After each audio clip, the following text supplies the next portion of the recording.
Written and directed by Alex Garland, Civil War is set in the near future, and we're thrown into an America that's been at war with itself for an unspecified amount of years. A war that looks like it might be drawing to a close.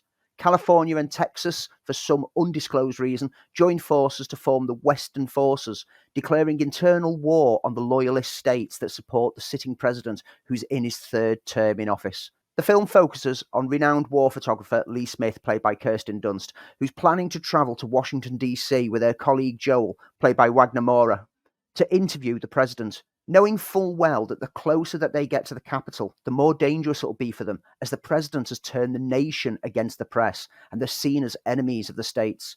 They take with them their mentor, veteran journalist Sammy, their always excellent Stephen McKinley Henderson, and aspiring young war photographer Jesse, played by Kaylee Spaney, who Lee is initially reluctant to have with them.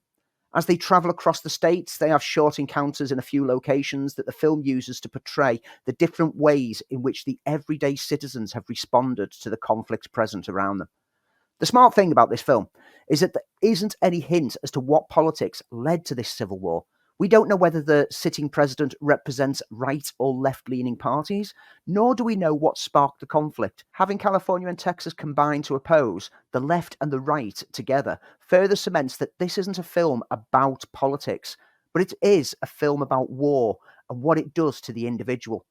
Even the people that Lee and her team encounter along the journey are ambiguous as to what side they are actually on, or if they are even on any side at all, or just using the situation to exhibit some of their own darker natures. With the focus on war correspondents, we are, just as they are, observers to the horrific nature of humanity across this broken landscape road trip. Dunst as Lee starts the film cold and emotionless. Her years of shooting the horrific side of humanity without involvement have stripped her away of compassion for anything aside from the perfect shot. On the flip side, Spaney as Jessie finds it hard to disconnect from the sights that she witnesses, swiftly getting emotional when presented with the worst sides of humanity. However, over the course of the film, the two start to change, with Lee gaining her emotional connection again, whilst Jessie begins becoming colder. This exploration of journalism and disconnect offers a fascinating and compelling depth to the group, with their colleagues offering the sagely advice or exuberant enthusiasm that the central pair lack. Civil War is a messed up road trip through a broken America, and whilst it doesn't take sides nor push an agenda, it does serve to warn us of where we could be if things go a little sideways politically at any point. And it does proffer up the question as to what would you do if the country around you suddenly started turning on itself? Would you take sides? Would you try to stay neutral? Or would you seek the opportunities that it presents through the chaos? In breaking open the United States, Garland has broken open humanity itself to shine a spotlight on who we are.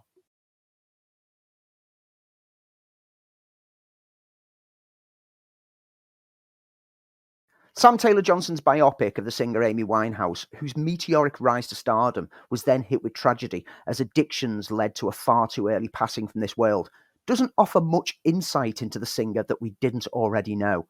And it may offer a pretty diluted and sanitized version of events, but that didn't prevent me from finding enjoyment in watching it play out. Amy Winehouse's love for music and singing came from her nan Cynthia and her dad Mitch, with a particular love of jazz which fed into her musical style.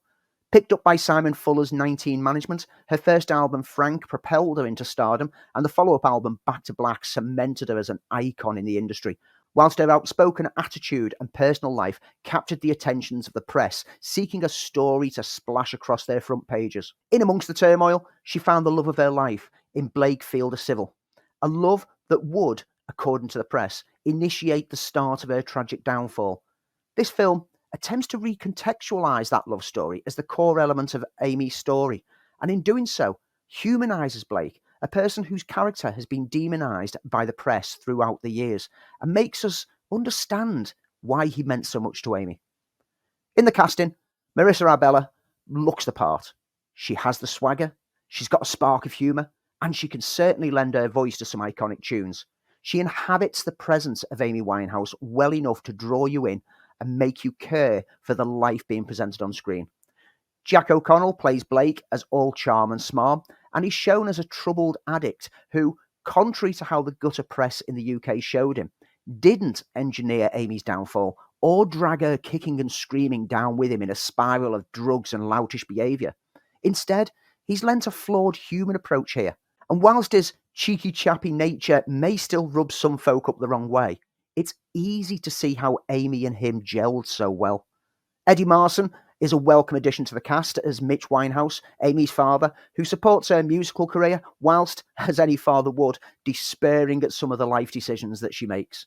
The overall sympathetic approach to Amy's life is certainly a welcome take after many years of tabloid sensationalising of the singer's life, but it also offers far too generic approach at the same time. Much like Bohemian Rhapsody, it is stripped of any real depth.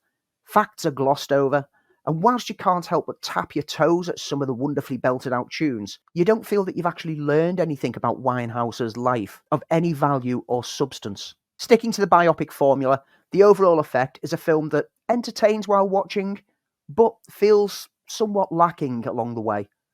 But I did enjoy this a lot more than I expected, possibly because I watched the first Omen before it, and so anything would seem better after that experience. If you want a film with more insight into Amy Winehouse, then the 2015 documentary Amy is where you should be looking. If, however, you just want a simple glossary of the singer's life, which is well acted and presented, then Back to Black is worth a shot.